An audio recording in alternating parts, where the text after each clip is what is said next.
총선이 한 2달 남았습니다.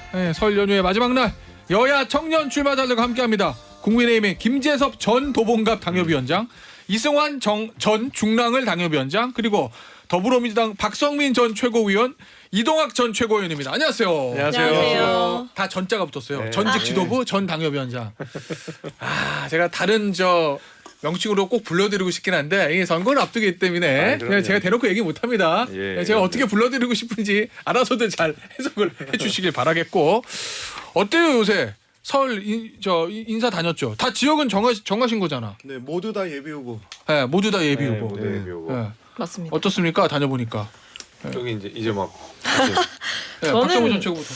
저는 생각보다 응원을 많이 받아서 아 그래요? 굉장히 기분 좋게 다니고 있는데 네. 뭐 사실 다들 아시겠지만 보통 하시는 말씀이 비슷해요. 이제 윤석열 대통령이랑 김건희 여사 문제를 되게 많이 얘기를 하시고 뭐 한동훈 비대위원장에 대해서도 되게 좀 비판하시는 분들도 많이 만나고 있어서 네. 사실 이번에 대통령이 좀 불난 그 민심에 좀 꺼뜨릴 수 있는 기회가 있었는데 그걸 스스로 좀 놓치셨잖아요. 예. 그런 면에서 저는 야당이 좀 여당을 심판해야 된다 이런 얘기가 많이 나오고 있다고 생각합니다. 지역이 어디죠? 저는 용인정 용인정. 예비 후보입니다. 네, 용인정. 지역은 말씀드려도 돼요. 현역 의원은 이탄희 의원, 네, 민주당에 맞습니다. 불출마 선언했지만. 이동학 전 최고는요.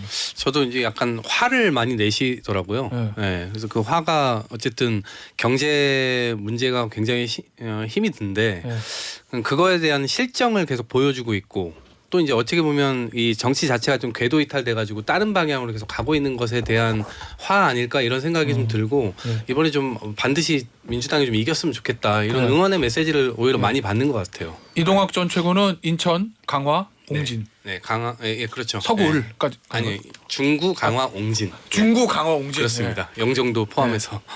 자, 김재섭 전 최고는 어떻습니까? 도봉갑이죠, 서울. 도봉갑이죠. 네. 도봉갑에서는 뭐 좋아진 분들도 많고 네. 또 말씀하신 대로 윤석열 정부 좀 잘했으면 좋겠다 이런 분들이 많은데 개인적으로 제가 느끼기에는 이 후보자들을 딱 붙잡아 놓고 혼을 내시는 분들이 늘 있잖아요. 항상 있죠. 근데 이제 제가 체감하기에는 야당 지지자들보다 여당 지지자분들이 더 세게 혼내시는 것 같아요. 그건 왜 그래요? 더 잘했으면 좋겠다. 왜 뭐 아까 말씀하신 대로 뭐 대담 문제도 그렇고 뭐 여사 문제도 그렇고 이런 여러 가지 문제들을 왜 말끔하게 처리하지 못하냐. 답답해 죽겠다. 이번에 여당이 무조건 이겨야 되는데 대통령이 앞으로도 국정 운영을 잘 해나가야 되려면 이번 총선에 이겨야 되는데 왜 이렇게 좀 이 성에 안 차냐라고 해서 더 화가 많이 나신 것 같아요. 더 좀 잘했으면 좋겠다 이런 식으로. 자, 이승환 위원장, 중랑을은 어떻습니까 분위기? 시장 다녔는데 뭐 정치적인 거 이런 것보다는 물가 얘기가 많았어요. 귤이 한 개 1,000원하고 사과 너무 비싸고 막 이러니까 딸기는 더해. 네, 뭐 딸기 저는 한 바구니에 38,000원짜리도 봤어요. 사과는 크기라도 같이. 네.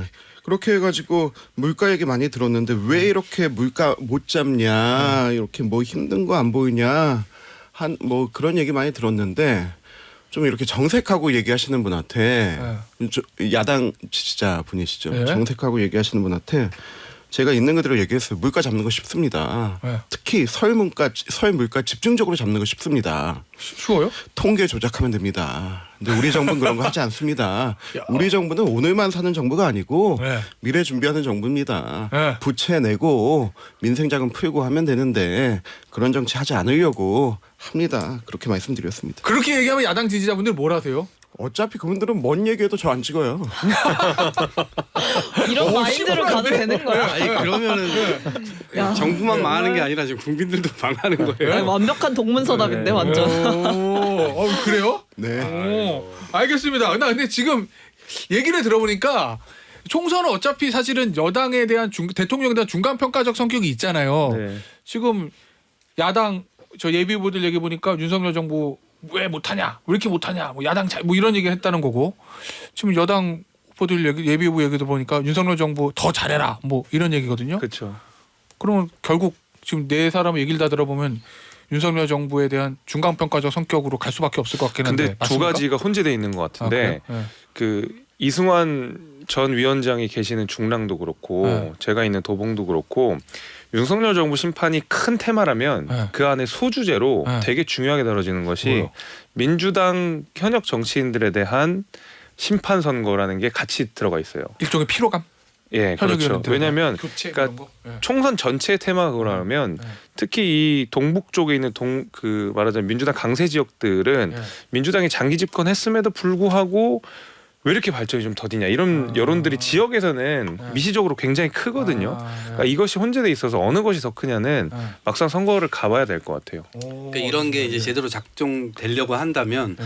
민주당 후보들 심판 심리가 분명히 있겠죠. 예. 왜냐하면 현역이니까. 예. 그런데 대체제가 괜찮아야 돼요. 예. 대체제가 괜찮지 않으면 심판을 못 하게 됩니다. 예. 그래서 이제 그 결과는 이제 지금 어떤 후보들이 앞으로 나올 거냐, 그리고 그 후보들이 실제로 새로운 세상으로 끌고 갈 수 있는 리더십이 있느냐, 예. 이런 것들을 종합적으로 평가받게 될 텐데 결국 공천이구나. 공천 잘해야 돼요. 국민의힘이. 예. 예. 민주당도 잘해야 돼요. 저희 잘할 겁니다. 예, 그 공천 얘기 해볼 거예요. 조금 이따가. 예. 저기 그 얘기들을 혹시 합니까? 대통령 신년 대담. 좀 지역 단어만 해요? 일단 했어요? 들어봤어요? 그 얘기들? 저는 그냥 네. 이제 뭐랍니까? 김건희 여사 관련해서는 네. 약간 이제 말하기를 포기하는 분들이 더 많아지시는 것 같아요. 아, 그래요? 그러니까 이게 심판 성격이 확실하게 뜰 수밖에 없는 게 예. 처음에는 이제 어쨌든 대통령이 뽑혔고 정부가 출범을 했으면 국민들 입장에서는 내가 지지했든 지지하지 않았든 잘하길 바라는 마음이 당연히 있잖아요. 근데 제가 이번에 돌아다니면서 만났던 그 시민들의 마음은 약간 분노와 포기가 같이 섞여 있는 거예요. 그러니까 우리가 아무리 비판을 해봤자, 아무리 문제를 지적해봤자 대통령은 듣지 않는다. 저는 그 생각을 되게 많이 가지고 계시다라고 느꼈고 그 대표적인 사례가 바로 김건희 여사 문제인 거죠. 그래요? 그러니까 그 문제에 있어서는 대통령이 어떻게 못하는 것 같다라는 생각을 하시기 때문에 이번 대담에서도 마찬가지로 김 여사 문제에 대해서 유감을 표하거나 제대로 사과하거나 하지 못했잖아요. 그것에 대해서도 역시는 역시다 이렇게 평가하는 분들이 많았던 것 같습니다. 김재섭 위원장. 네, 그 이번에 봤죠? 신년대담. 봤죠. 딱 보고 나니까 어땠어요? 자, 이 정도면 내가 내일부터 지역 나가서 저 김건희 여사 명품백 관련된 얘기 유권자 얘기가 나와도 잠재울 수 있겠어. 이 생각이 들었습니까? 아니면은 아 내일부터 전략을 어떻게 짜야 되지? 이 생각이 들었습니까? 뭐 후자에 가깝죠. 그래요. 예. 왜냐하면 이게 아까 아차 싶었거든요. 제가 그거 들으면서. 그래요. 당연히 어떤 점에서요? 뭐 이승환 위원장님 포함해가지고 예. 특히 이제 수도권에서 선거 치르시는 분들은 그거 다 보셨을 거예요. 그래서 계속 앞에 이제 뭐 정책 이야기들 쭉 나왔잖아요. 뭐 물가 잡는 이야기, 대출 금리 이야기 이런 얘기들이 쭉 나오다가 한 뭐 중후반쯤에 그게 나왔던 걸로 기억하는데 그래서 우리가 딱 기대했던 그 메시지는 아니었잖아요. 사실 이제 사과를 하시기를 바랬고 여기에 대한 명쾌한 설명이 있었으면 좋겠다라는 기대를 갖고 다들 보셨을 텐데 그게 아니어서 아쉬웠고 무엇보다 더 아쉬운 거는 그 메시지 앞뒤에 그러니까 명품백 논란과 관련된 앞뒤에 좋은 정책 내용들이 되게 많았거든요. 예. 예를 들면 금융기관사들 간의 경쟁을 강화해서 대출 금리를 낮췄던 문제. 예. 그다음에 자영업자들에게 예를 들면 신분증을 위조해서 그 말하자면 술이나 담배를 샀던 청소년들에게도 책임을 묻는 이런 내용들은 정말로 좋아하고 국민들이 바랬던 내용인데 그런 게 좀 묻혀버려가지고 저는 오히려 좀 되게 아쉬웠어요. 그게. 알겠습니다. 네. 이 네 사람 중에서 최근까지 대통령과 영부인의 얼굴을 최근까지 그래도 가장 많이 봤던 예. 왜 그러세요? 왜 부담스러워하지? 입을 막고 계시네요. 이승환 전 대통령실 정무수석실 행정관 또 전 중랑을 당협위원장 현 중랑을 예비후보 어떻습니까? 딱 보니까 저는 이거 딱 보고 느낌이 예. 평양냉면 처음 먹었을 때의 느낌? 뭔가 약간 밍밍하다는 느낌인 것 약간 같은데? 밍밍한데 네. 먹고 나서 집에 갈 때 다시 생각나는 그런 느낌이 좀 있었어요. 근데 어차피 대담은 예. 하면 한 대로 욕먹고 안 하면 안 한 대로 욕먹고 네. 김건희 여사 문제는 거론하면 하는 대로 욕먹고 또 안 하면 안 한다고 욕먹는 거예요. 네. 근데 이 부분에 대해서 정말 저희 지지자분들이나 우리 당원들이나 좋아하시는 분들은 좋아하는 대로 냅두면 돼요. 네. 잘했구나 하시는 분들은 잘했다고 놔두면 되는 거고 그리고 김건희 여사 문제도 거론 수위를 가지고 이 정도 했어야 되는데 또 사과하면 사과했다고 거봐 잘못됐지 이제 수사받으라 하는 거고 네. 또 유감 표명했으면 이거를 약하다 하는 거고 어차피 뭘 하던 민주당과 야당 지지자들의 반응은 똑같아요. 정해져 있어요. 네. 근데 그 안에서 할 수 있는 어느 정도 절충안으로 넘어가지 않았나 하는 그런 생각이 듭니다. 그럼 그 얘기 뭐야? 처음 들었을 때는 좀 밍숭밍숭하니까 좀 부족한 것 같은데 그런데 그 다음 아침에 눈 딱 뜨고 생각해 보니까 오 괜찮았던 것 같아. 네. 뭐 이런 거. 예, 아니 이 네. 이상으로 뭘 더 할 수 있던 게 있을까? 어차피 뭐래도 욕하는 사람은 욕하고 좋아하는 사람은 좋아하는데. 대통령이 언급했다는 것 자체에 그냥 의의를 두고 뚫고 나가자 이런 네. 입장이에요. 그럴 줄 알고 신년 설날에 한 번 더 틀어주시지 않았어요? 네, 한번 재방송했어요. 네. 그럼 뭘 재방송까지 전혀 득될 게 없는 대담이었던 것 같아요. 시청률이 좋으니까. 아니 근데 이게 네. 만약에 저는 이제 점수를 매긴다 그러면 네. 아 잘하고 계신다. 90점이다. 네. 차라리 안 하셨더라면 100점 맞았을 텐데 네. 해가지고 10점 깎아먹었다 이런 네. 생각이 들 정도인데 사실 이거 약속 대련이었잖아요. 속 안에 어차피 녹화로 하는 거니까 서로 대본 다 짜고 뭐- 답변도 준비하고. 자, 일단 네, 네. 용산 대통령실 공식 발표는 기사 나온 거 보면 참모들이 준비해준 질문 답변 자료도 보지 않았다. 아, 그러니까 사전 이제 네. 좀 아니, 보셨어야 일단- 될 것 같은데. 일단 그 기사는 그렇게 나왔어요. 약속대로는 아니다. 생 라이브로 했다. 뭐 이렇게 이제 기사 나왔어요. 뭐 그 믿는 거는 국민들의 또 몫인데 네. 저는 안 믿습니다. 그런데 이제 어쨌든 이게 약속 대련이었던 만큼 사실은 지금 말씀하신 대로 상대방이 싫어하는 건 또 싫어한다 이렇게만 볼 게 아니라 네. 사실은 중간으로 얼마나 확장을 하느냐, 좀 변하려고 하나 이런 시그널을 주는 게 굉장히 중요했다고 보는데 전혀 그런 시그널을 못 느꼈어요. 네. 그리고 이를테면 꼭 김건희 여사 관련된 그 백 문제뿐만 아니라. 이를테면 뭐 나는 이제 따뜻한 대통령이 되고 싶다. 이태원 참사 유가족들 네. 아직도 따뜻하게 보듬어 주시지도 않으시 그런 모습을 보여주지 않으면서 말은 또 그렇게 하시잖아요. 그리고 거기서 뭐 과학기술에 뭐 기여한 대통령이 되고 싶다. 이 얘기를 하셨지만 예산안에서 거의 4조 원 이상 다 깎아버리고 그러니까 말과 행동이 일치하지 않는 것이 또 약속 대련에서마저도 그렇게 불일치화된 모습으로 나타나면 예. 이게 도대체 뭘까? 알겠습니다. 자 이승환 위원장. 이승환 네. 위원장 아까 했던 그 얘기가 지금 용산 대통령실 약간 분위기인 것 같다는 느낌을 받았어요 제가. 왜요? 아 그냥 용산 대통령실 고위 관계자들 하는 얘기랑 좀 비슷해요. 아유 그럼 네. 정무수석실 계셨으면 아 좀 비슷해. 딱 예, 아시는 근데 이걸 어떻게 봐요? 김경률 비대위원이 네, 아버지가 사과하면 좋은데 못했으니 아들이 기꺼이 두들겨 맞으면서 가면 된다. 네. 5글자로 표현하겠습니다. 아쉽습니다. 약간 요거는 용산 대통령실 분위기나 지금 이승환 행정관 했던 얘기, 이승환 전 당협위원장 했던 얘기랑 좀 결이 다른 거 아니에요? 김경률 우리 위원님의 캐릭터고. 네. 근데 이게 이제 일각에서 많이 얘기 나오는 게 한동훈 위원장과 네. 좀 소통이 된 멘트냐, 네. 좀 그런 것 같지는 않아요. 근데 우리 지도부 안에서 예. 아쉽다고 하는 사람과 괜찮다고 하는 사람과 이런 사람들이 다 혼자 있어야 돼요. 네. 김경률 비대위원은 지금 그 역할을 하고 계신 것 같고 이게 뭐 한동훈 위원장의 뜻이다 또 한 번의 약속 대련이다 이건 아닌 것 같습니다. 알겠습니다. 이 그 박성민 전 최고 보기에는 사과나 적극적인 유감 표명 이거를 왜 안 했다고 봅니까? 그 김건희 여사 문제에 있어서는 그렇게 못하는 거죠. 그냥 못한다? 성역화된 안 것 하는 게 같습니다. 아니고? 네, 그러니까 안 하는 건데 그 안 하는 거 내면에는 이제 못한다가 혼자 되어 있는 것 같아요. 뭐 제가 봤을 때는 사실 뭐 약속 대련 뭐 어쩌고 앞에서 많은 얘기를 했지만 사실 본질은 뭐냐면. 네.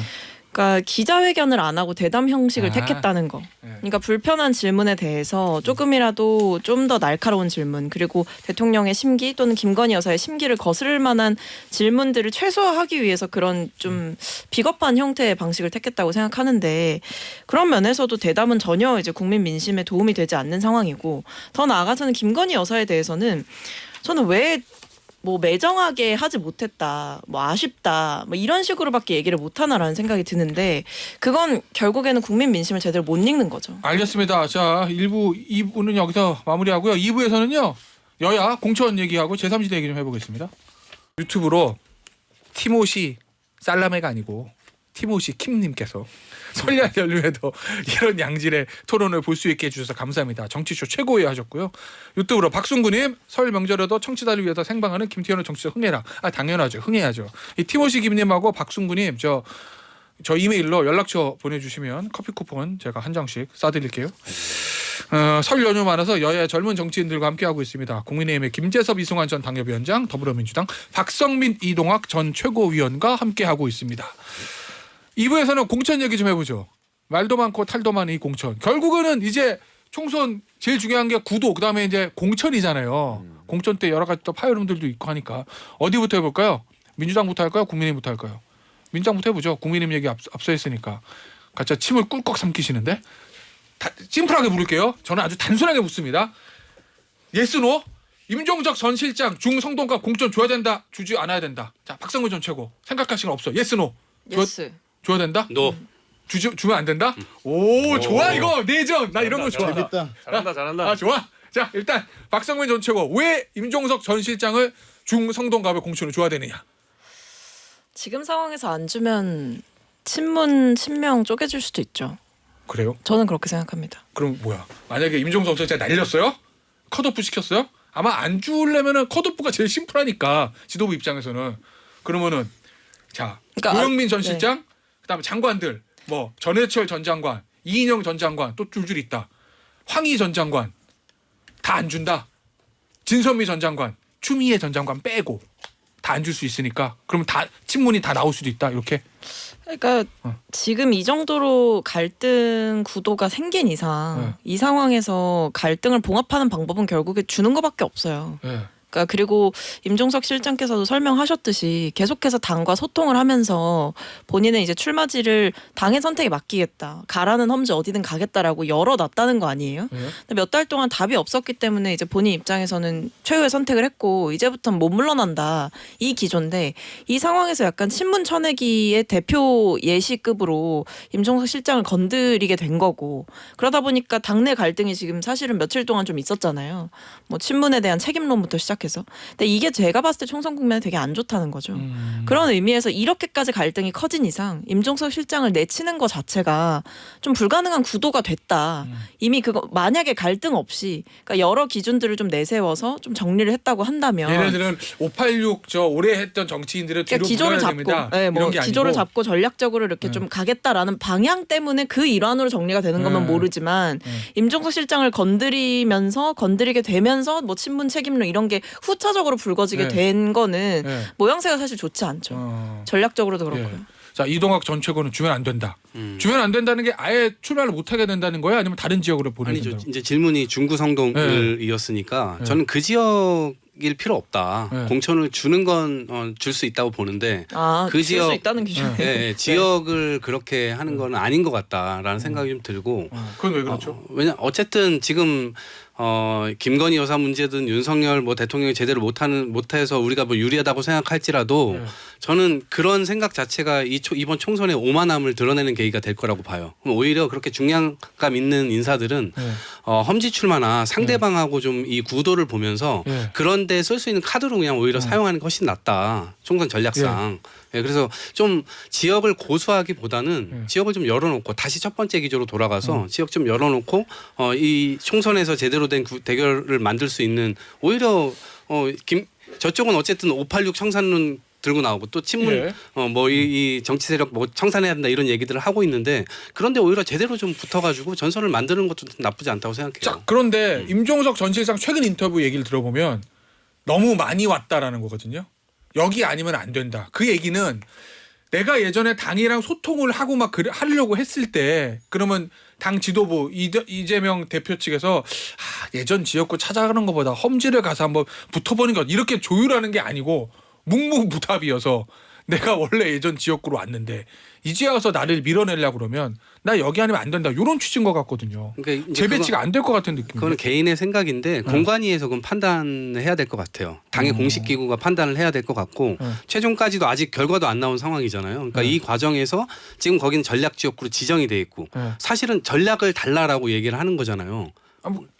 그런가요? 뭐 그런 어쨌든 거죠. 거긴 전략 지역구인데 자기를 전략 전략 달라고 지역구니까? 하는 건데 이거 뭐 지금 우리는 다 경선 준비하고 있고 막 이런 상황인데 이게 제 시각에서 볼 때는 약간 또 특혜 비슷하게 느껴지는 거예요. 그렇다고 해서 거기에서 자기 진지고 다른 사람이 와서 지금 도전하겠다라고 하는 건데 본인이 무슨 험지에 가가지고 도전하는 것도 아니고 뭐 그런 느낌인 거예요. 그래서 이게 어쨌든 공관위에서 전 판단할 수 있는 기회는 아직 열려 있고 그 판단까지도 좀 존중해가면서 해야 된다라는 생각이에요. 알겠습니다. 이재명 대표 마음속은 정말로 그 임종석 실장을 날리고 싶겠죠. 너무 날리고 싶은 것 같아요. 미래의 라이벌이 될 수도 있으니까. 그렇게 보는 그렇죠. 거예요? 당내에서 특정 세력이 또 헤게모니를 잡는, 그러니까 반명 세력의 헤게모니를 잡는 말 그대로 시발점이 될 수도 있고 여러 걱정이 있기 때문에 그리고 이미지도 이재명 대표보다 좀 낫잖아요. 그게 전반적인 중도층 보기에 그렇기 때문에 저는 대단히 경계를 할 건데 근데 또 이재명 대표가 그걸 날릴 만한 용기가 있는 사람이냐 또 그렇지도 않아요. 지금 의사결정하는 거 보면 앞서 앵커께서도 말씀해 주셨지만 계속 묵묵부답으로 일관했다는 거 아니에요. 뭐 언론 보도 보면은 그렇죠. 저 임종석 전 실장이 계속 전화했는데 받지 않았다 뭐 이렇게 그러니까요. 보도는 됐어요. 네. 그뿐만이 아니라 뭐 최근에 우리가 선거구제 이야기도 나왔지만 이재명 대표가 그러니까 본인의 이해관계를 침해하거나 본인의 정책 입지를 좁히는 모든 정치적 의사결정에 대해서 다 뒤로 미루거나 대답을 안 하거나 남한테 시키거나 해요. 항상 책임을 남한테 그 미루는 방식으로 계속 정치적 의사결정을 하거든요.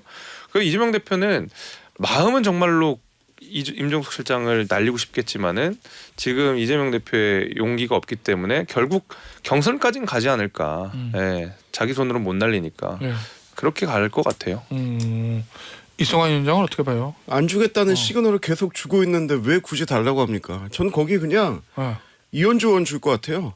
전략지를 찍어놓고 전략 저기 찍어놓고 윤희석 윤희숙 의원이 좀 올라오면은 네. 좀 여성 전문가 대결 붙이겠다 하고 할 것 같은데. 아 그럼 윤희숙 의원이 만드는 뭐 누가 네. 경제 전문가입니까? 네. 586 적진 창사 이런 거 그냥 네. 구도를 희석시켜 버리게. 그리고 여성 이렇게 붙이지 않을까 생각하는데 시그널은 계속 주고 있어요. 이현주 의원한테 러브콜 직접 해가지고 돌아오라 했던 거. 이현주 의원의 정치적 위상이 언제 커졌습니까? 친문 욕하면서 문재인 욕하면서 커진 분이에요. 그런데 그런 분이 이재명 대표가 직접 전화해서 오실래요? 또 어제 이재명 그 이현주 의원이 그 페이스북에 메시지까지 남겼잖아요. 민주당원들 생각난다. 나 탈당 말리셨던 하면서 이제 운 띄우게 하고 있는 거예요. 그리고 또 이명백 공관위원장이 전 정권에 책임 있는 사람들 이미 얘기했고 그리고 또 이재명 대표가 밤늦게 또 저녁 감성으로 또 단합해야 된다 한 거는 우리 같이 단합해서 다 같이 가자가 아니고 일단 내가 시키는 대로 해라 라고 하는 메시지를 분명히 보내주고 있는데 여기에서 만약에 임종석 실장이 이 정도 줬는데 못 알아들으면은 그냥 저는 컷오프 시키지 않을까 생각하고 만약에 임종석 실장이 원내 들어오게 되면 김재석 위원장 얘기처럼 임종석이란 한 사람이 들어오는 게 아니고 그 세력이 함께 들어오는 겁니다.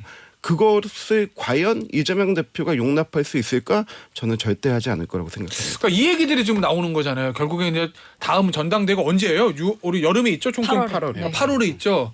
그 8월 왜냐하면 이재명 대표가 민주당에서 그래도 이 중앙 정치에서 뿌리가 아주 깊은 사람은 아니기 때문에 의원들이나 뭐 이런 세력들이 결국 임종석 전 실장에 들어오면 586 친문 요 세력들을 좀 견제하는 거 아니냐. 요 저 해석이 있던데 박성민 전 최고 근데 문재인 정부 청와대 출신이잖아요. 그죠?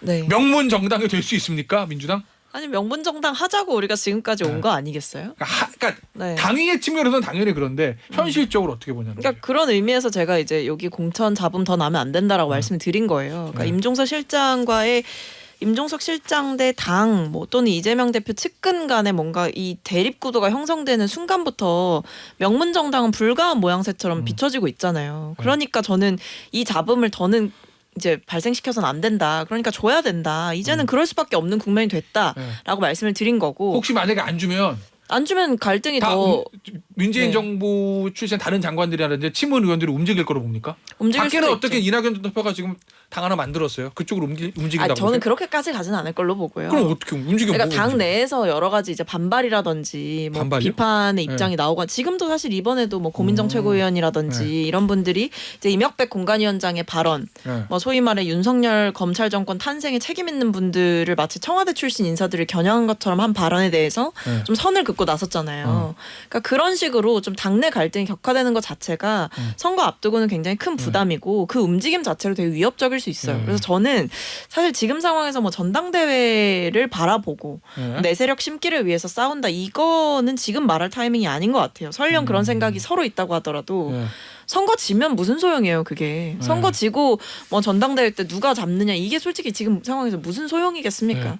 저는 그런 면에서 갈등 최소화에 좀 더 방점을 맞춰야 된다고 생각합니다. 이동환 전 최고. 그죠? 이명백 공관위원장의 얘기를 꺼내면서 사실은 공관위원장이 대선 패배 책임 있는 사람 문정인 정부 출신들 다 뒤로 물러나라 요 얘기한 거잖아요. 책임지라고. 네네. 그러면 문재인 정부 청와대 출신, 장관 출신 되게 이제 사실은 전국적으로 네임드가 있는 사람들 많아요. 다 불출마하거나 험지로 가야 된다고 봅니까? 그러니까 대선 패배 책임 해석론을 두고 분분한 거예요. 그러니까 기존의 정부가 책임이 있을지 아니면 그 뭐 뛴 후보 우리 민주당 전체가 책임이 있을지 해석이 분분하기 때문에 공관위원장으로서는 전 대단히 부적절한 발언을 했다라는 생각이에요. 근데 이제 이 문제를 우리가 어떻게 이제 봉합하려 해야 되냐고 생각하냐면 이재명 대표가 딱 어제 SNS에 글을 올렸잖아요. 우리는 다시 남의 어떤 이관계에 넘어가지 말자.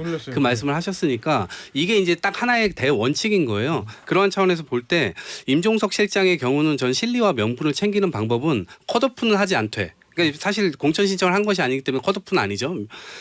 그래서 공천을 주되 그 지역이 아니라 적절한 카드로서 잘 이용하면 실리와 명분까지도 잘 이렇게 활용될 수 있는 것 아닌가? 저는 이렇게 생각을 그럼 하고 정직 장관들도 본인 지역구가 아니라 험지 출마로 시켜야 된다. 예, 그렇죠. 그렇게 공관위에서 그런 카드들로 좀 활용을 해야 되는 것이지.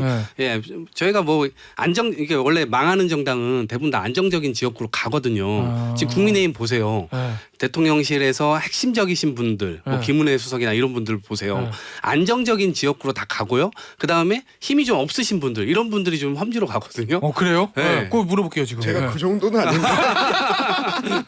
네, 그래서 그 모습을 보면 야 이게 망해가는 정당인지 그래도 확장하려고 하고 희생하려고 하고 헌신하려고 하고 야 그러면은 당연히 표도 더 받을 수 있어요. 근데 그런 차원에서 민주당이 그런 카드들로 적절하게 활용하면 실리와 명분 다 챙긴다. 알겠습니다. 자 이동학 위원장이 지금 본인 당 얘기하면서 국민의힘 이제 공천 얘기를 꺼내기 시작했습니다. 그러면 국민의힘의 지금 저 대통령 측근들이었던 사람, 측근이었던 대통령실 출신들이나 장차관 출신들 좋은 데로 간다는데 맞아요?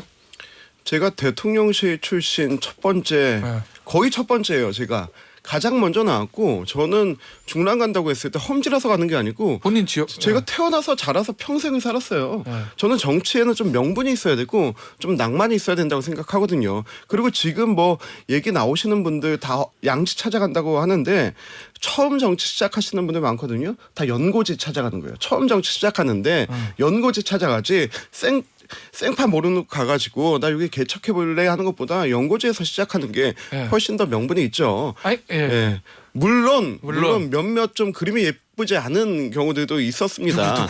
뭐 직접 얘기하지는 않겠지만은 몇몇 그림이 예쁘지 않은 부분들도 있었는데 저는 그 경선 과정에서 공천 과정에서 정리가 잘 될 거라고 봅니다. 아니 그러니까 이승환 전 행정관처럼 행정관급에서는 본인이 뭐 이게 유리한 지역이든 불리한 지역이든 본인이 태어나고 학교 다닌 그 연고지를 찾아가는 경우들이 많은 건 제가 알겠는데 이 장관 출신이나 이 수석 출신이나 언론에 이름이 많이 보도됐던 사람들이 좀 양지 찾아간다는 그런 보도도 좀 있잖아요. 그분들도 다 뭐 연고지 찾아간 거예요. 그래요? 자 그럼 그건 어떻게 봐요? 얼마 전에 강남을에 박진 전 장관하고 이용모 전 인사비서관 거기 갔다가 대통령이 뭐 무슨 뭐라고 표현했더라? 대통령이 좀 질책했다.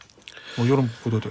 뭐 이용모 비서관 거기서 태어나서 초등학교, 중학교 다 거기서 나오고. 그래요? 예, 다 거기서 나왔어요. 그러니까 그 연고지 찾아간 거지.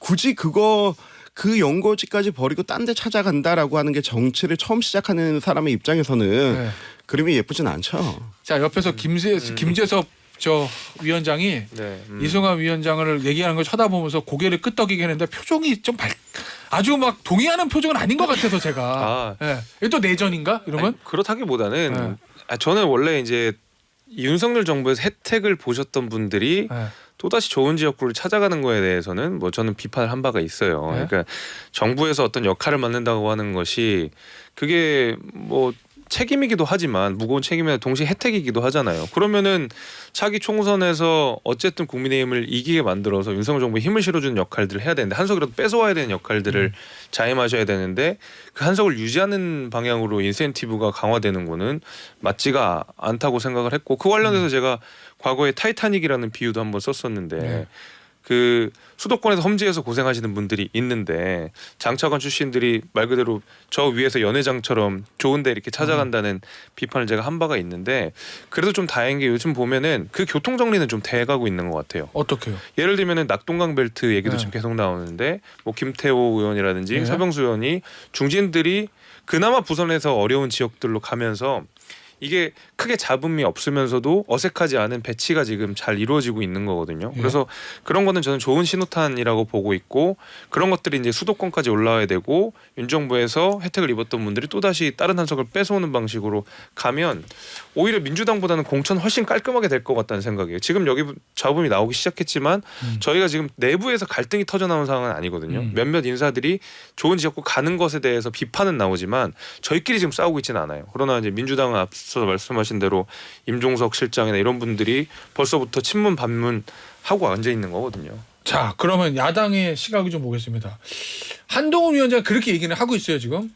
공천은 신청하는 건 그들의 자유고 공천은 당이 하는 겁니다. 그 사실은 굉장히 원론적이고 모범 답안이긴 하잖아요. 맞는 얘기고 공천은 당이 하는 거고 뭐 신청은 자기들이 하는 거지. 그런데 결국 항상 여당에서 이제 이 공천 얘기가 나올 때 나오는 얘기지만 용산 대통령실하고 당하고 과연 공천을 누가 주도권을 가져갈 거냐. 뭐 일각에서는 윤석열 대통령하고 한동훈 위원장의 충돌에 현재 권력과 미래 권력의 갈등이다. 공천의 뇌관이 될 것이다. 뭐 이런 일부 정치평론가들의 예상도 있었거든요. 그거 어떻게 봅니까? 저는 이제 잘못된 예상이라고 보고요. 네. 대통령께서 이제 진압을 확실하게 다 하신 거예요. 지난번에 그래요? 이제 한동훈 비대위원장 3번 만났잖아요. 네. 그러니까 2번을 정확하게 만나셨고 한 번은 대통령 비서실장을 보내서 너 이렇게 하면 쫓아낸다 이런 얘기까지 했고 한 번은 화재 현장에서 만났고 두 번째는 이제 대통령실로 불러서 만났잖아요. 그러니까 사실상 김건희 여사뿐만 아니라 대부분의 어떤 의사나 이런 것들을 정확하게 대통령실에서 한다는 시그널을 좀 줬을 것 같아요. 그래서 그런 차원에서 이제 당은 정리가 된 것이고 일단 지금 수정이에요. 네, 내부적으로 이제 그렇게 했겠죠. 근데 이원모 누구죠? 그 강남 의뢰 가셨던 분 비서실 박진 전 장관, 이원모 박진 전 전 비서관. 근데 여기 했을 때 아무런 말도 안 나왔어야 돼요. 근데 대통령실에서 입장이 나왔어요. 입장 나온다는 것 자체가 저는 바람직하지 않은 것이라고 보거든요. 그러니까 적절하지 않다. 투명한 공천 시스템에 의해서 돌아갈 거다. 특혜 대통령실이라고 해서 없다. 이거 분명히 얘기를 했잖아요. 근데 그 말대로 또 될 것이냐라는 것에 굉장히 많은 사람들이 의문이 있을 수밖에 없는 거예요. 왜냐하면 그동안 보아왔던 게 앞에서는 이렇게 말하지만 뒤에서는 다 그렇게 한 거예요. 잠깐 그러면은 이동학 최고위원 얘기나 대통령의 그 언급은 정말로 야 어디 박진 전 장관 이원모 전 비서관 양지만 찾아가 이게 아니고 나는 주지 말라고 했다라는 일종의 뭐 명분 쌓기 알리바이 이런 그렇죠. 취지라는 거예요? 그 말 자체가 부적절한 거예요. 왜냐하면 어느 한쪽에서의 다른 쪽의 해석도 또 가능한 거잖아요. 네, 그러니까 이런 차원으로 계속 이제 가게 된다라고 한다면 국민들께서 이게 투명한 공천 시스템 맞아? 당연히 이것은 대통령이 뒤에서 누군가를 통해서 다 진두지휘하고 있구나라는 생각을 강하게 할 수밖에 없는 대목이죠. 박정민 전 총은 어떻게 봐요? 저 해석에 대해서? 일단 뭐 그 강남에 공천 신청한 그 인사들에 대해서 아쉬움을 표한 거는 이제 내 이름 팔지 마 좀 이런 경고인 것 같고요.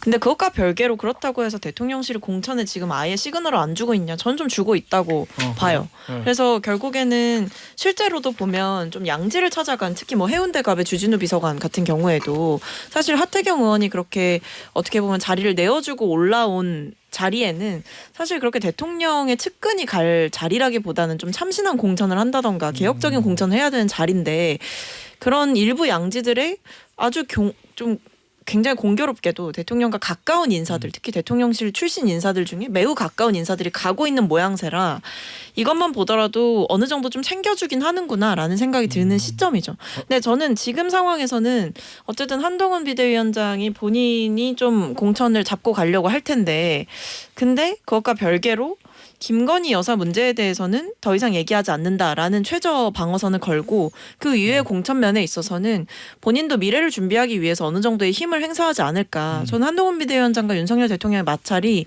또 있을 수 있다고 봅니다. 공천 과정에서. 이거 어떻게 봅니까? 현재 권력과 미래 권력의 공천 갈등이 있을 수도 있다. 라는 요 예상들. 뭐 앞으로 미래에서 뭐 정치적 입장이 달라지거나 그럴 수는 있지만 지금 당면한 과제는 하나입니다. 뭐요? 지면 다 죽어요.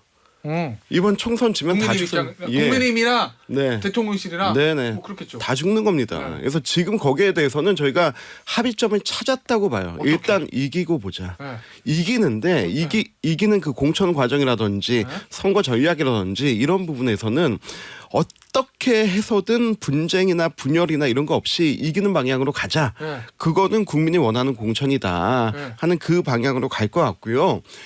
민주당이 원하는 그림은 민주당이 가장 원하는 선거 전략은 두 가지였어요. 하나는 김건희 여사 파우치 논란이고 하나는 윤한 갈등이었어요. 근데 윤한 갈등 정리됐잖아요. 정리됐는데 이걸 가지고 계속 들쑤신다고 해도 저는 별로 그닥 자극받지 않습니다. 짧게 주도권을 네. 누가 질 것 같아요? 주도권이요? 네.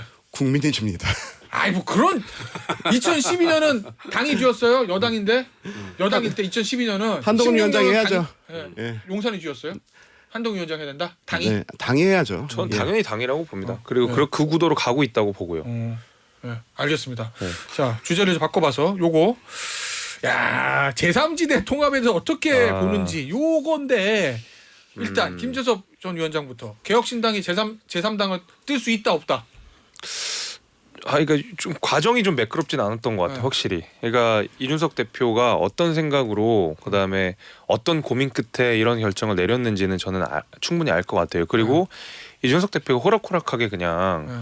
합당이 좋으니까 뭐 확장해야 되니까 네. 합당합시다 이렇게 해가지고 하진 않았을 거라고 생각해요. 분명히.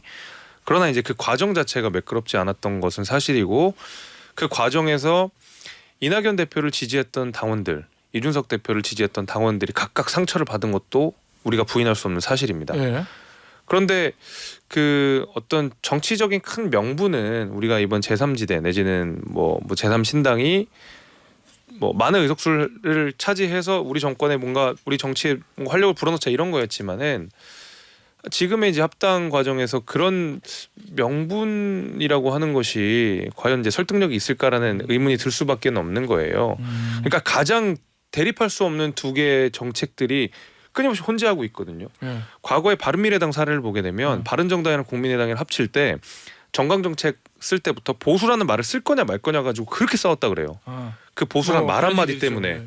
근데 지금은 그 정도의 수준이 아니라 양극단의 정치 이념들이 있거든. 특히 이제 페미니즘 관련돼서는 이제 이런 것들을 어떻게 융화시킬 것인가에 대한 논의, 그다음에 이에 대한 지지자들에 대한 설명 이런 것들이 충분치는 않아가지고 과정이 좀 매끄럽지는 않았던 것 같습니다. 자 박성민 전 최고. 네. 이 제3지대 개혁신당 민주당 입장에서 봤을 때 뭔가 좀 꺼림직하다 아니면 상관없어 무시해도 된다 아니면 뭔가 저기가 민주당 표를 갉아먹을 것 같은 느낌이 든다. 뭐예요? 저는 뭐 좀 지켜봐야 된다고 생각하는데 네. 좀 공허한 통합이지 않았나 싶어요. 아 화학적 결합 안 될 거다. 화학적 결합을 뭐 본인들은 한다고 주장을 하시겠지만 결국에 사실 각 정당에서 뛰쳐나간 분들이 모여서 만들어진 연합이잖아요.